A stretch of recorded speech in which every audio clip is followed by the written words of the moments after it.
jedno z naszych miejsc, bym pewien był, gdzie dziś szukać miałam Cię, nim trzasną drzwi.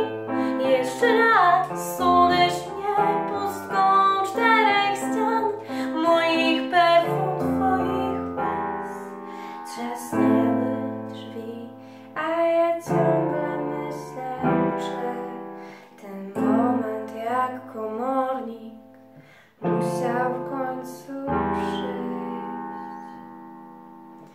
I dziwisz się, że ja ten niezbadany, dziki strach noszę w sobie jak pijak Esperal. I dziwisz się, że ja ten niezbadany, dziki strach